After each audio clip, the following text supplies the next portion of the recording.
we were so consumed with the end results, becoming a doctor, that we never really, as medical students, understood, took the time to understand what it really meant to be a doctor, especially in Nigeria.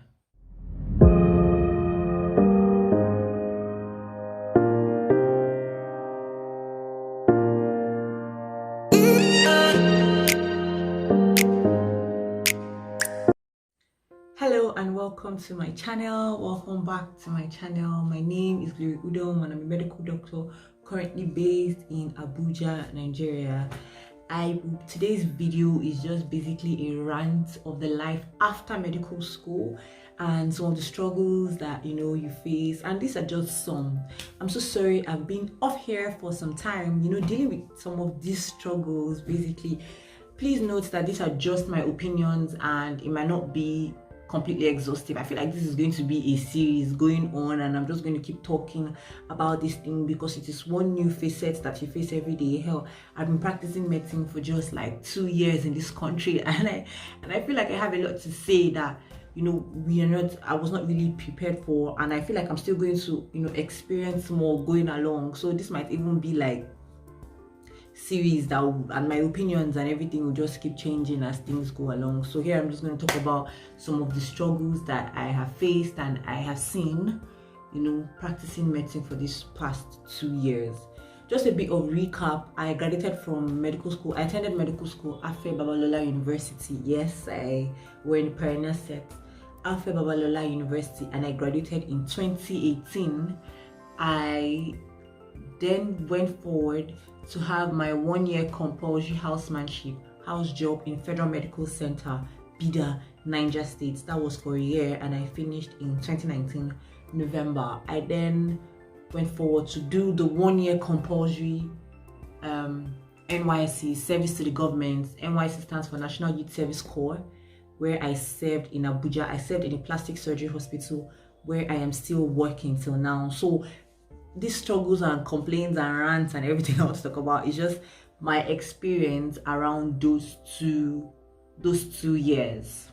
There are a lot of things that we don't even prepare for in medical school. You just have to come out and you either know what you're supposed to do, or you just move with the flow, or you start feeling left behind. And these are things and this is even worse, especially when you don't have a plan. Bearing in mind that plans do change. You can't get up and change your mind. Like, these plans that you must have made or decisions you've made while in medical school could have been influenced by your experiences, other people's experiences, your beliefs, other people's beliefs, which can always change. In fact, that's 1 year in house job and 1 year in NYC can change those beliefs and those trajectories and all those things that you thought you knew. So like, it really that gets you in like a fix. Like, okay, what do I do now? This is what I have been thinking I wanted to do, and now I'm in this place. Like, what do I do? It's a challenge. You can get really like, you're at that place where you feel really confused.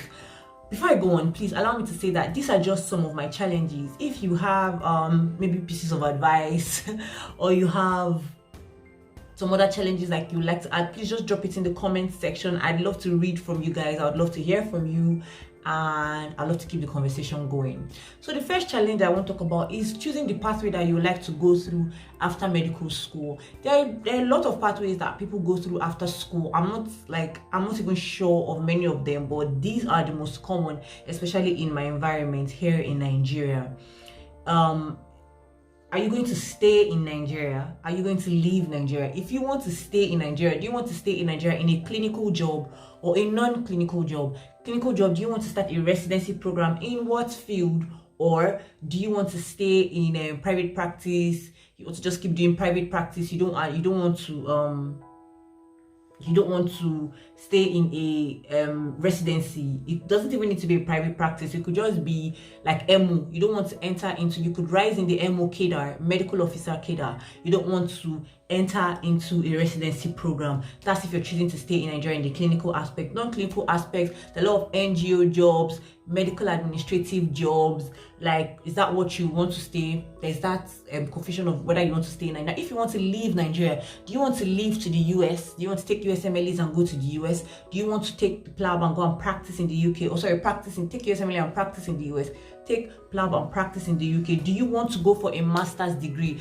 Do you want to go and work in any of these other countries? So there is that confusion too. And another thing that people don't know is you need to start making these decisions on time, because these decisions that look like when I get to the end of the road, I can decide and start working on it. It doesn't always work that way. It's something that you need to have known on time, so that you start. Everything is about planning, and some of these plans take time. Sometimes, like I said, our plans do change, but when they change, it still takes time. Let's not talk about the other things that it takes, the money, the energy, it takes a lot.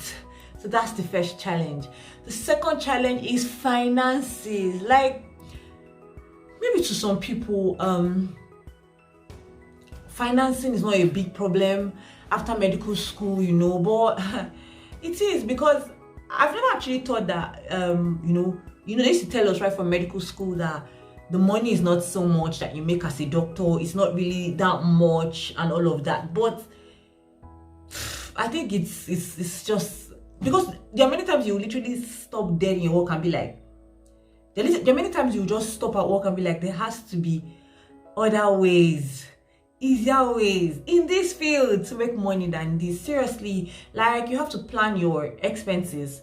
Don't forget, I said that in these plans that, in the first challenge I talked about pathways, you might be taking some exams and everything. You need to plan your finances, especially if you're not someone who is being sponsored by your parents. You need to plan your finances in such a way that the money that you're making from work, you're taking care of yourself, you're having your basic expenses, and you're saving for exams. So those are some things. And then I don't know, these are some of like the challenges, and I'm sure that there will be more. Like I said, this will just be a series. I just wanted to come on here today and just let it out of my chest. If you feel like there are more things that you need to add, please add it in the comment section. As time goes on, we'll talk more about this issue. Young doctors, just trying to. Did I add that as a doctor? Sorry. Did I add that there are other things that you want to do as a doctor in addition to being a doctor? That example. In addition to being a doctor, that sometimes your schedule doesn't really give you the time to. But that's why I have mad respect for people who make out the time despite their busy schedules to still go after the things that they love to do, because it's not easy. Like, it's not easy to make out that time. Anyways, thanks for getting to this point in the video. Please subscribe to my channel, watch my other videos, and I'll be doing my best to bring you content that is relatable.